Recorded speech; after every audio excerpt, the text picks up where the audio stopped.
قرآن پاک کو آج آئے ہوئے اگر 1246-47 ہجری ہو گئی ہے تو 1246-47 ہجری سے پیچھے چلے جائیں 23 سال 5 مہینے 10 دن، تو قرآن پاک کو جو ہے وہ تقریباً 1400 پونے 1500 سال ہوئے ہیں، 1500 سال ہو گئے ہوں گے قرآن پاک کی پہلی آیت کو نازل ہوئے سے لے کے آج تک۔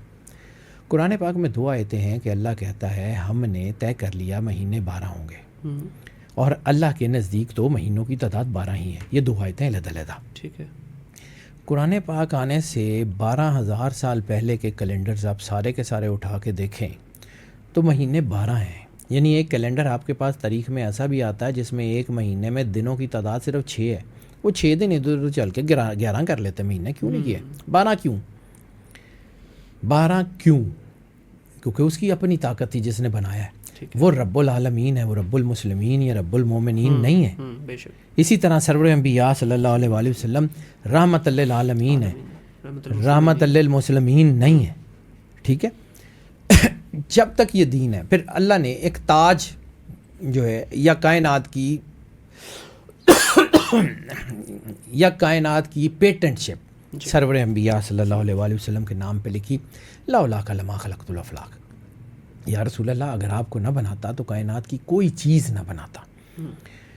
تو اس کا مطلب ہے کہ کائنات میں جتنی بھی ہیپننگز ہوں گی اس میں سرور انبیاء صلی اللہ علیہ وآلہ وسلم کا امپیکٹ ہوگا۔ ٹھیک ہے، یہ ہو ہی نہیں سکتا۔ یعنی فرض کیا ایپل فون ہے، وہ 10 لاکھ فون بناتا ہے پوری دنیا میں، تو 10 لاکھ کے 10 لاکھ میں ایپل کا مونوگرام، ایپل کا سافٹ ویئر، ایپل کا سارا کچھ ہوگا۔ تو اس کائنات میں جو کچھ بھی موجود ہے اس میں سارے کا سارا امپیکٹ سرور انبیاء صلی اللہ علیہ وآلہ وسلم بادشاہ کونین کا ہونا چاہیے۔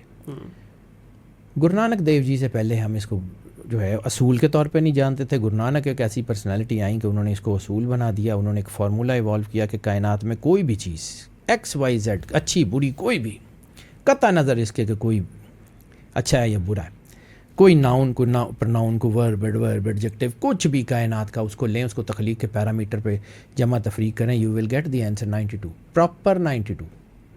اور اب اس علم کی سگنیفیکنس کے اوپر بات کر لیں تو اس کائنات میں سب سے بڑا آدمی جو اس علم کا سب سے بڑا جو ہے وہ پریکٹیشنر نظر آتا ہے تو وہ تو سرکار عبد المطلب علیہ الصلوۃ والسلام ہے۔ ہم تو ان کو صرف ایسے ہی بس پڑھ جاتے ہیں۔ وہ اتنی بڑی پرسنالٹی ہیں، ماں نے سرور انبیاء صلی اللہ علیہ وآلہ وسلم بادشاہ کونین کا نام احمد رکھ دیا تھا، بدلا کیوں؟ نام محمد کیوں رکھا؟ اور اگر آج سے پہلے سرور انبیاء صلی اللہ علیہ وآلہ وسلم بادشاہ کونین سے پہلے یہ نام تھا ہی نہیں تو عبد المطلب کو کس نے بتایا کہ یہ نام رکھنا ہے؟ عبد المطلب کوئی عام سی پرسنالٹی ہے؟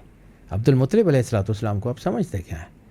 یعنی وہ بندہ جس کو یہ پتہ ہے کہ اب ابھی اس ڈائریکشن سے آئیں گے اور اس ڈائریکشن تک جائیں گے، اس نے مکے والوں کو اس ڈائریکشن سے بھی دور کر دیا۔ مکے والے تو پناہ لیتے تھے جبل نور کی طرف، غار حرا کی طرف، جب بھی کبھی مکے پہ حملہ ہوتا تھا تو وہ سب سے پہلے غار حرا کی طرف جاتے تھے۔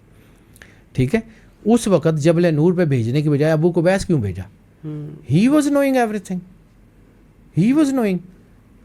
انہوں نے پھر کائنات میں جو کائنات کے مالک کا نام رکھا، وہ نام رکھا جو پوری کائنات کی ہیپننگز کے ساتھ جو ہے وہ جوڑا ہوا تھا، محمد سرور انبیاء صلی اللہ علیہ وآلہ وسلم۔ سرکار عبد المطلب نے رکھا تھا۔ یہ علم کیوں کس نے دیا تھا؟ اللہ نے۔ ٹھیک ہے، پھر ایک تو اور چیز اس کے بعد جب ہم اس ڈائمینشنز کی بات کرتے ہیں، اس انرجی کی بات کرتے ہیں، تو پوری کائنات میں کوئی بھی لینگویج ہو، کوئی بھی علاقہ ہو، کوئی بھی خطہ ہو، کوئی بھی تہذیب ہو، کوئی بھی سویلائزیشن ہو، phonetics are the same. Grammar different ہو سکتی ہے، استعمال ڈفرینٹ ہو سکتا ہے، فونیٹکس سیم ہے۔ کیوں؟ کیونکہ اللہ نے بنایا ہے۔ پوری کائنات میں کوئی بھی سویلائزیشن، کوئی بھی میتھمیٹکس کا سسٹم، ڈیسیمل، نان ڈیسیمل کوئی بھی ہو، گنتی 9 سے آگے نہیں جائے گی۔ کیوں؟ کیونکہ اللہ نے بنایا ہے۔ اسی سارے علم کو پڑھنے کا نام زوڈے کنسلٹنسی ہے۔